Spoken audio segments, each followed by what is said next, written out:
Hi, I'm Aaron Hunt. I'm Senior Director of Public Affairs for Union Pacific Railroad. Union Pacific is proud to sponsor Oregon League of Cities 2020 Virtual Annual Conference. And this next breakout session that you'll see, Bridging the Urban-Rural Divide, will bring together two city leaders, one from a rural, the other from an urban community, to discuss ways that Oregonians can overcome this traditional gap. At Union Pacific Railroad, we believe the vibrance of a community is an essential ingredient to attracting tourism and businesses and fostering an environment that skilled workers and their families want to call home. In fact, we connect a diverse array of Oregon communities, both rural and urban, to markets around the country. And it's in this spirit of connection that we are proud to be a part of the discussion of bridging the urban-rural divide. Thank you. Welcome everybody to today's session on Bridging the Urban-Rural Divide. We are joined today by two panelists. Our guests include Portland City Commissioner Amanda Fritz and Hermiston Mayor Dave Drotzman. Welcome to both of you. Thank you.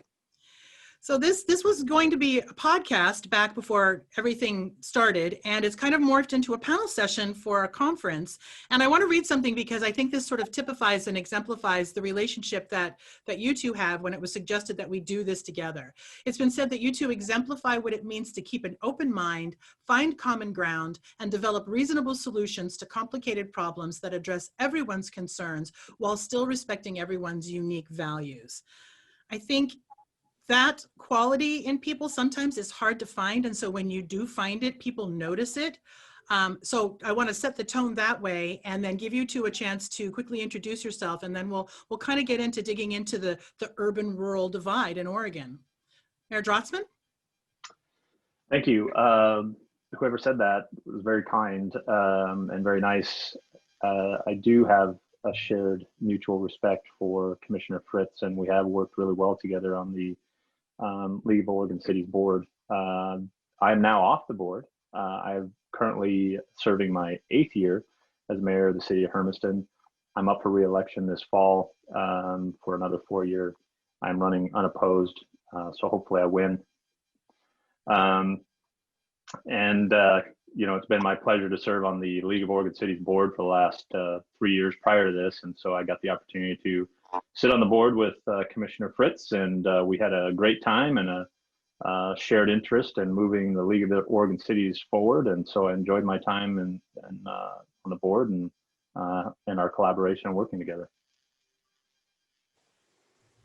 Well, I think when I read that description of the two of us, I pretty much thought, isn't that what city council members do? I think that certainly in my area that I serve as non-partisan and we're not elected by parties. And I think that the essence of being a good member of the city council is to have an open mind and listen to disparate views, because you tend to get to better outcomes if you have everybody at the table, and if you consider the people who are on the far ends of the side, you consider what they have to say, because sometimes you do need to go to one side or the other, and sometimes finding a compromise is a lot better. So I don't see that as anything different from what the mayor and I do on our councils. Is we serve with people who are intelligent driven, they've been elected in their own rights, and they have their own opinions. So in order to be effective on our city councils, we have to be respectful of those opinions. I've been on the Portland City Council, this is my 12th year. I'll be retired in about 100 days, who's counting? And who's counting anything these days? It's just right. So difficult. Right. If Monday seems like an eternity away, we just got done with the wildfires across the state in Oregon, and Mayor Drotzman and I had a telephone call that, you know, the smoke from the Willamette Valley, from all over was blowing to Eastern Oregon. So that also shows that we are all in this together. You know, what happens in Portland affects what happens in the rest of the state. And part of my goal as serving on the League of Oregon Cities board was to get to know other members from different parts of the state. I'll have to just apologize. I have a cat as a co-worker. And occasionally he gets a bit enthusiastic and tries to, I'm kind of in his space. So should I react in a way that doesn't seem seemly for a council member, it's because my cat has tried to attack me. Okay. We don't have doors in my house, so I can't shut in places.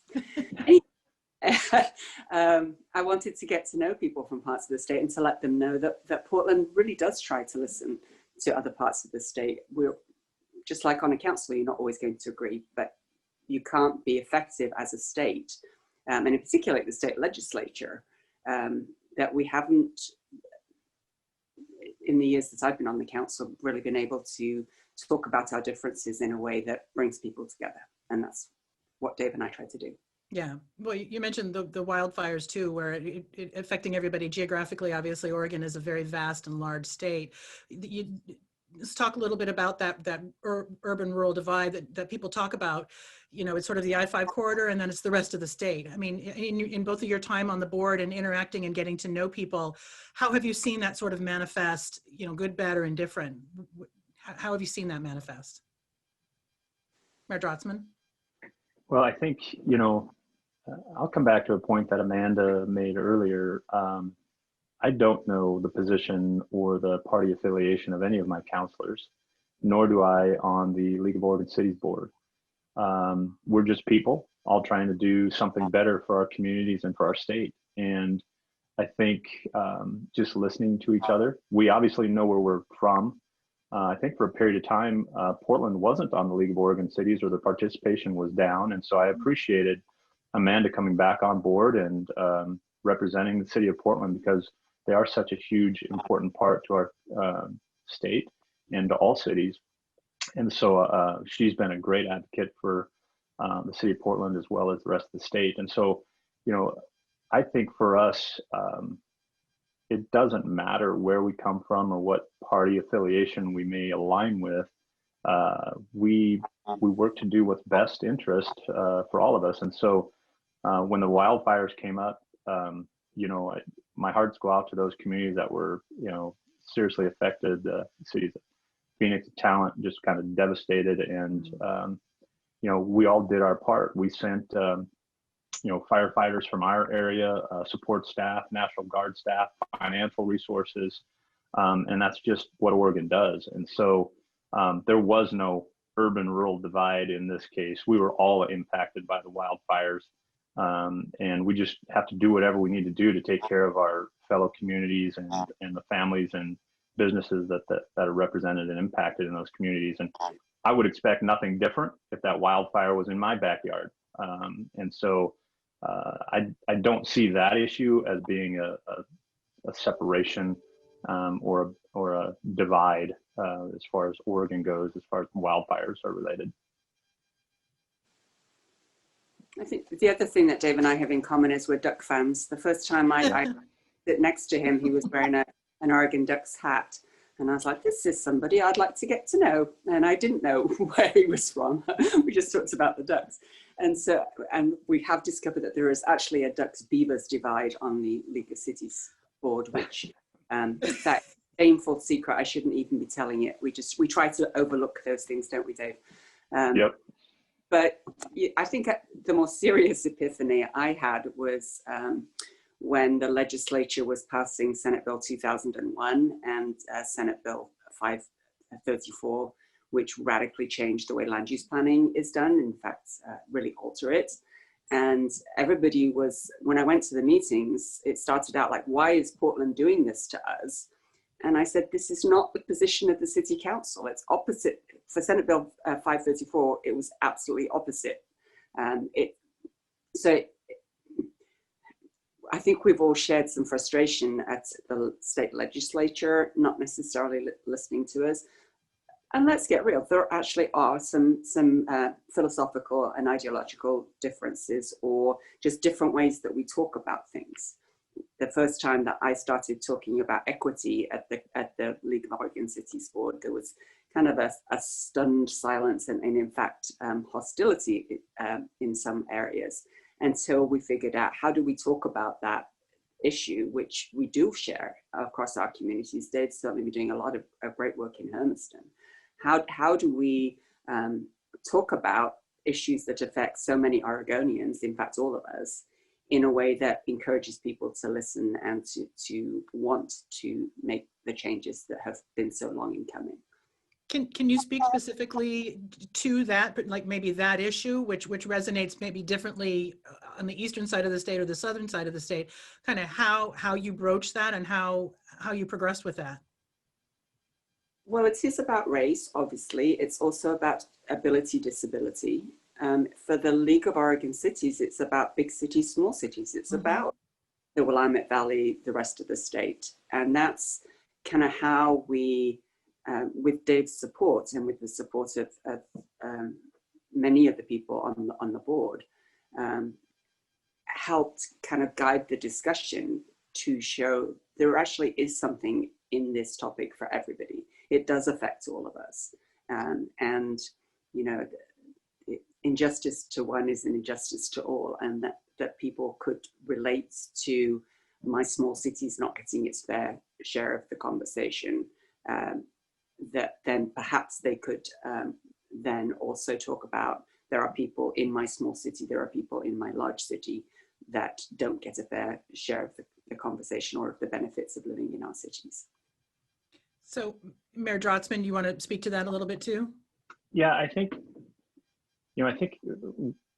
a lot of these issues and challenges sometimes are controversial, sometimes they're easy, but not being afraid to confront those and discuss them in an open, collaborative manner. But I think the important part is just listening and allowing people to be heard. You know, there's a lot of things out there that I don't know, and a lot of things out there that I may be able to share and help people with. And so, you know, it's important that we all take the time to listen to each other.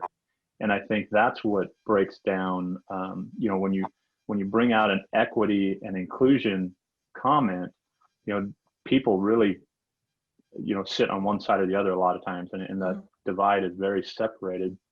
But when you make it more real and more relatable to their specific communities, I think people can understand it and appreciate it more. And I think that's what's coming out of our conversation is, are there barriers to participation? Are there ways that we can break down those barriers and allow more people?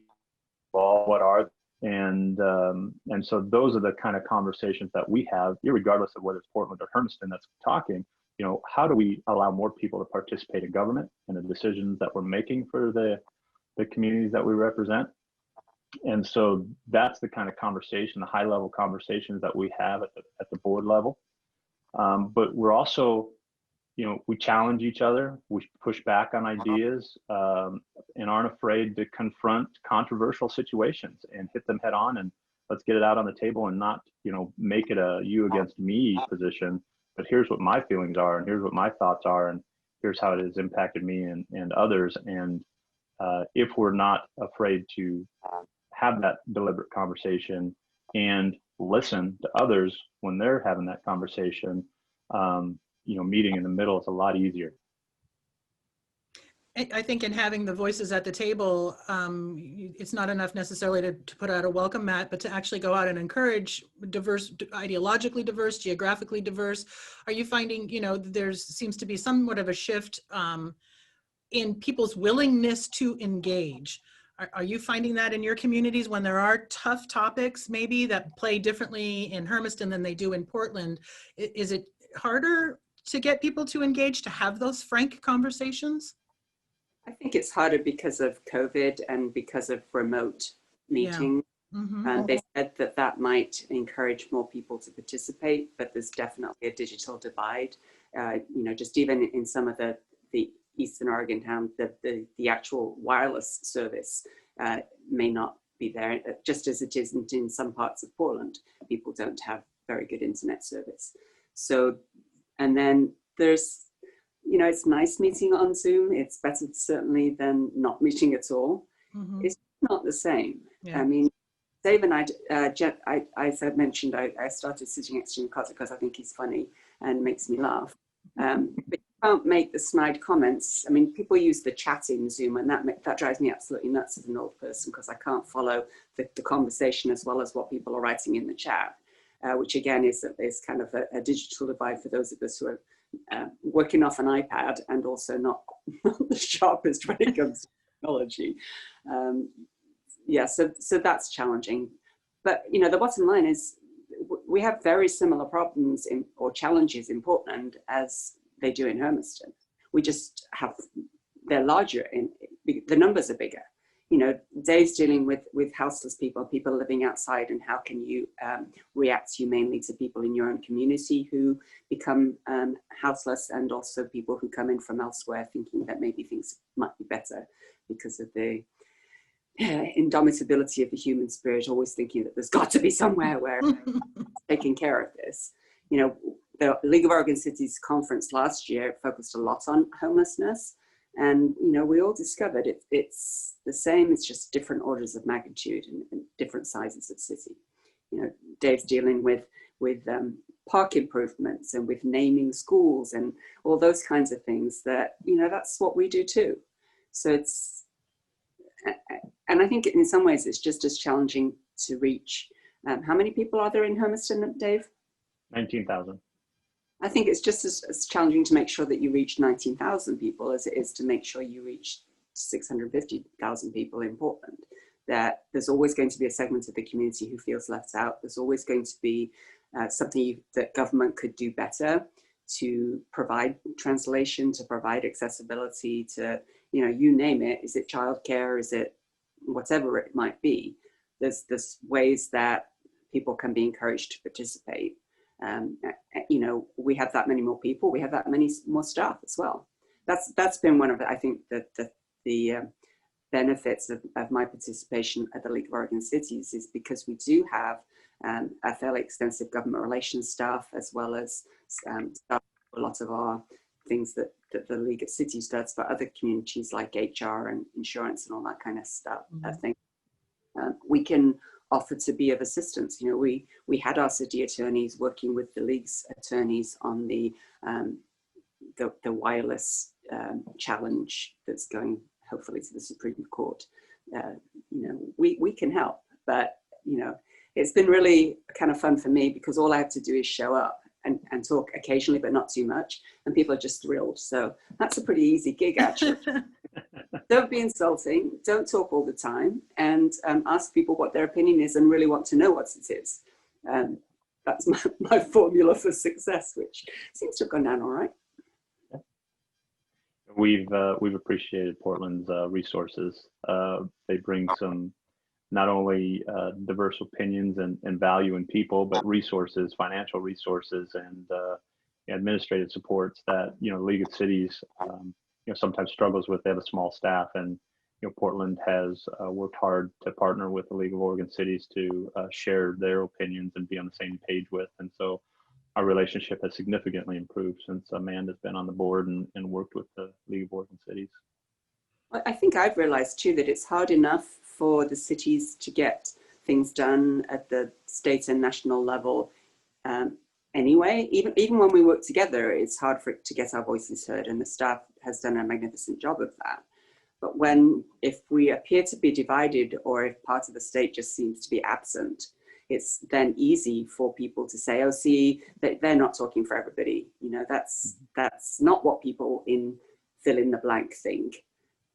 Therefore, we're going to do what we wanted to do in the first place. Whereas if we're all there saying, no, actually, we all agree that, you know, funding for mental health care, for example, top priority for the League of Oregon Cities for several sessions, and yet nothing has really changed all that much at the legislature.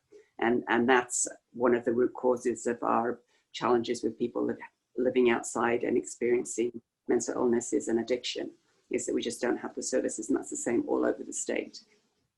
So, you know, if you take it into sort of a microcosm between your relationship, it seems to be a model for doing it on a larger scale. Do you see, you know, the challenges challenges, because that seems like such a light word for what we've been through this year, but, you know, you had the pandemic, and then the wildfires and civil unrest, and there's all these things that affect different parts of the state. You know, using your model, do you feel like we are getting closer together to finding that? Commissioner Fritz, you said too, sort of having a united front when dealing with things at the state and the national level. Is it your sense that these are bringing us closer together as a state to be that unified front as cities, or is it further dividing us? I think it's incumbent on city council members to make sure that it does bring us together. You know, like Dave was pointing out about the wildfires, and we have, you know, we've had mutual aid agreements where people have helped Portland and Portland has helped elsewhere. We need to let people know about that so that they understand that actually governments work pretty well within themselves and they work pretty well with each other a lot of the time. So just making sure that people understand how that is happening. So that shared tragedy of the wildfires and just seeing the devastation in real time on television or hearing it from our neighbors or seeing it ourselves out of our windows. And in the metro, in the Portland area, particularly the smoke was really bringing it home. You know, if it's bad here, how much it's in a town that's actually burning, and the experiences that folks had. It was, you know, as you say, challenges not even close to describing. There's, you know, there's other examples though, where you mentioned civil unrest, that Washington County, which, you know, it's well kept secret maybe, that maybe the rest of the metro area isn't all that fond of Portland at times, that we have been seen as the 800-pound gorilla within the metro, the three counties of metro, as well as throughout the rest of the state.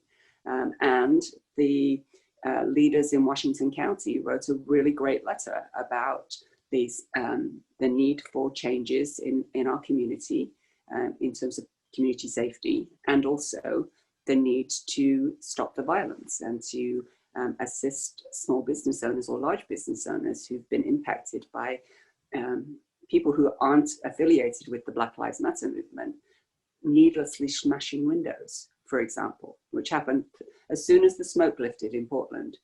They were out and they smashed windows. And I get that we're tired, we're frustrated, but to intentionally inflict harm on other human beings like that is really sad. And indeed, the metro area folks have been helpful to us, as have folks in the rest of the state. So Mayor Drossman, you know, just what Commissioner Fritz described, how does that play out, and how does citizens of Hermiston see that, and people in other parts of the state?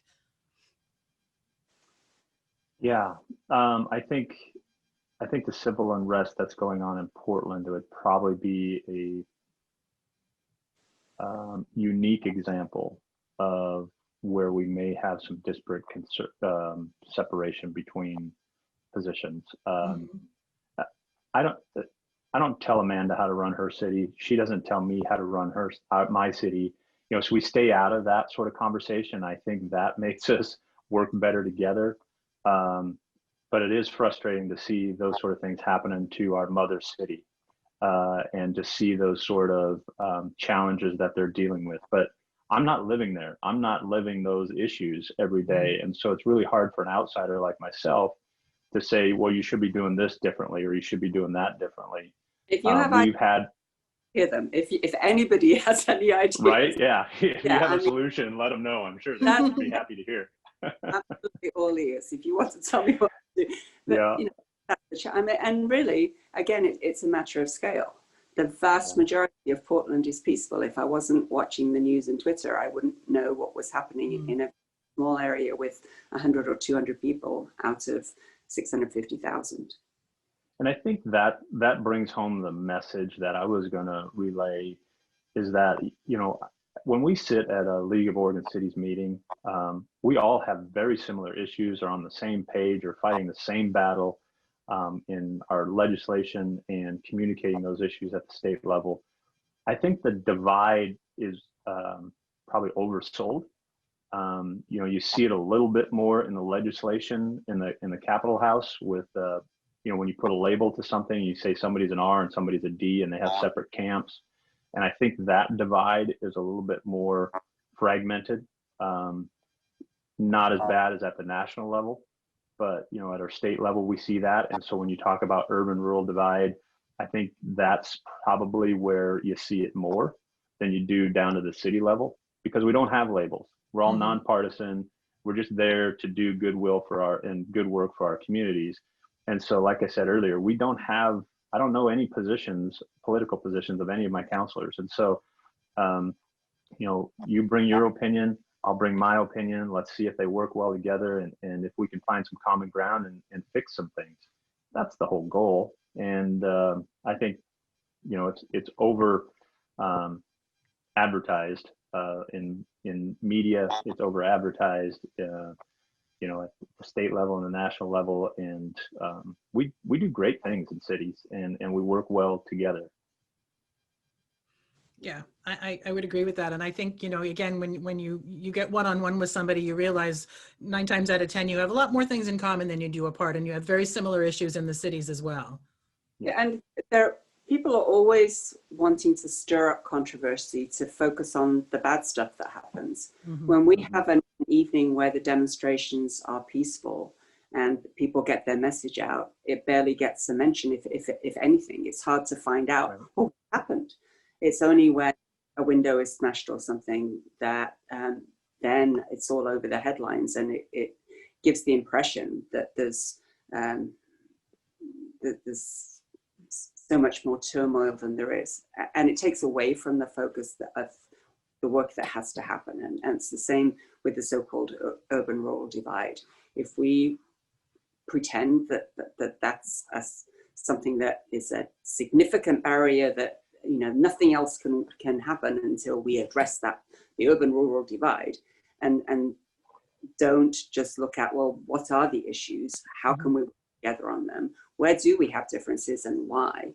And is there some way to come to some agreement, or is there not? And sometimes there isn't. Mm-hmm. And that's okay. You know, not every vote on our city council is 5-0 either. And yet, you know, you may lose a vote that you care about passionately, and then the very next minute you've got another item on the agenda that you maybe want people to support what you are, and get a 5-0. So you just can't.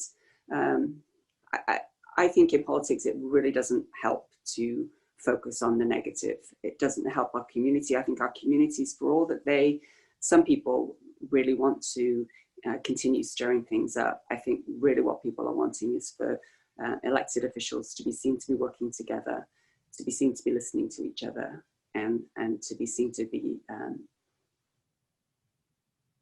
on the same page as far as what are the challenges, even if we're not on the how do we solve them. Mayor Drossman, do you want to add anything to that, just that sentiment? Because again, it's sort of the urban-rural divide is sort of a thing. And it sounds like, in talking to both of you, that maybe it isn't so much of a thing, that if you really distill it and boil it down to the people, it kind of doesn't, it's not as big of a thing.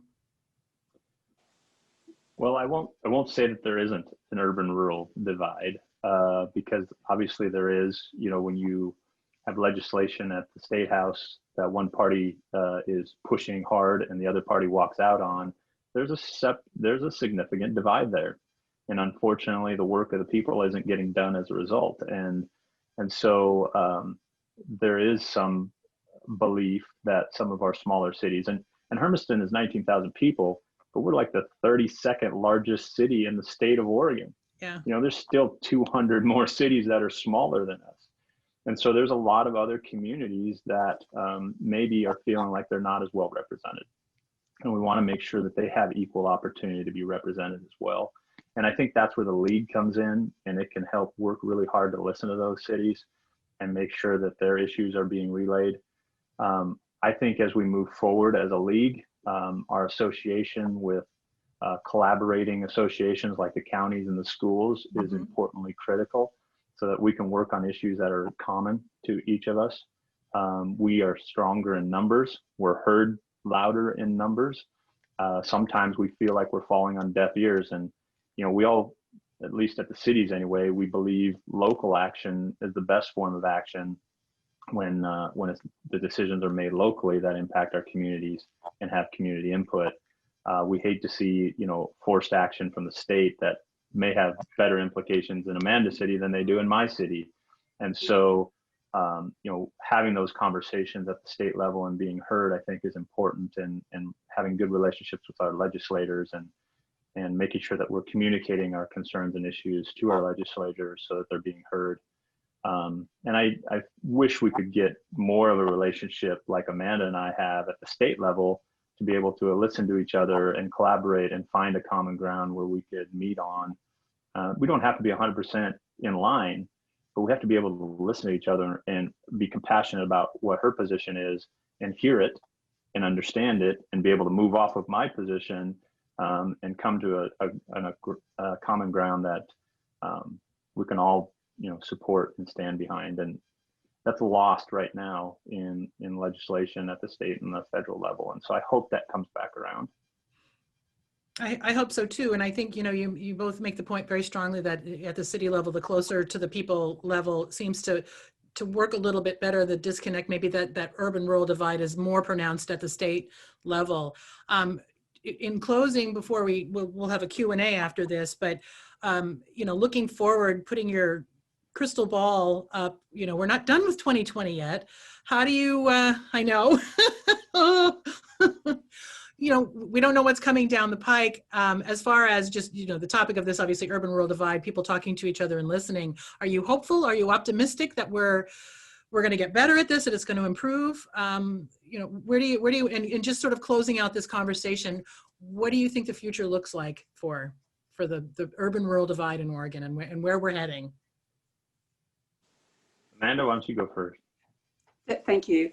Dave and I serve on the Equity and Inclusion Committee for the League of Oregon Cities, and one of the things that we've been focusing on this year is attracting candidates from all walks of Oregon to serve on the board.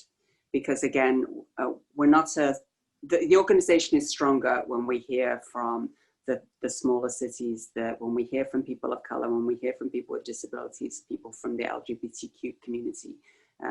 That's what's going to make the organization stronger. So as people are assembling for this conference, the voting will happen at the end of the conference on the nominees. And that gives me a lot of encouragement. Frankly, as somebody who's leaving elected office after 12 years, I'm encouraged by the person who's going to be filling my seat, Carmen Rubio, who's the first Latinx member of the city council ever. I'm encouraged that people, even in a year like this, are running for election or for re-election, say, yeah, sign me up for that, I can do that. And I'm glad, because at this point, I am almost done with doing that. I will then be volunteering and giving my time to the places that I most want to. Whereas I think that's another characteristic of good elected officials. You do what's most needed, and you do what the community is wanting, whether it happens to be your top priority or not. So I'm quite looking forward to supporting Dave from afar as to whatever he will do. Not repeats of the watermelon spitting contest, because I think no matter how long I'm retired, I will never be able to get even close to where the folks from Hermiston who come and do it in Pioneer Square each year. Very, very impressive. Well, you will always be welcome at our seed spitting contest each year. It was nice to have you out and participate. And I really appreciated your leadership and involvement at the League of Cities level. I think as we move forward as an organization, as communities, and as leaders, I think the biggest key is the willingness to listen. Talk less, listen more, allow people to be heard, encourage more engagement from differing opinions and from differing races or sexual orientation or areas of the state, trying to get greater participation as the league continues to improve its technology and allows this to be easier to do.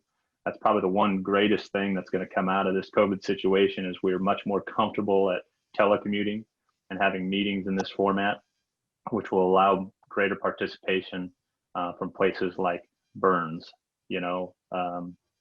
and so they can also feel like they can participate and make a difference and a value and an impression at the league level. I think the greatest take-home message that I have learned is my participation at the board is that we all have very common, similar issues. It's real easy to judge Portland and what you read in the newspaper, or Salem and what you read in the newspaper. But until you sit in a shared room with those individuals and you hear their concerns and they're similar to yours, whether they have 600,000 more people than you or not, we have things in common that legislation impacts us and it's meaningful and we are with it or against it. most commonly, there's 95% of the stuff we agree on. It's unfortunate that the 5% is the stuff that often blows up and gets the most publicity. And so again, I think at the league level, just being willing to listen, be compassionate, and understand that we're all in this together to make our communities and our cities and our state a better place. We're all Oregonians. We might as well work to make it a better place to live. I like it. I think that's great. And I think, on that note, we're going to end this portion of this. I want to thank you both for participating in this. We're going to go to Q&A here live in a second. But again, Mayor Drotzman, Commissioner Fritz, thank you so much for your insights on this and for an encouraging message, I think. Well, thank you, Denise. Thanks for the invitation.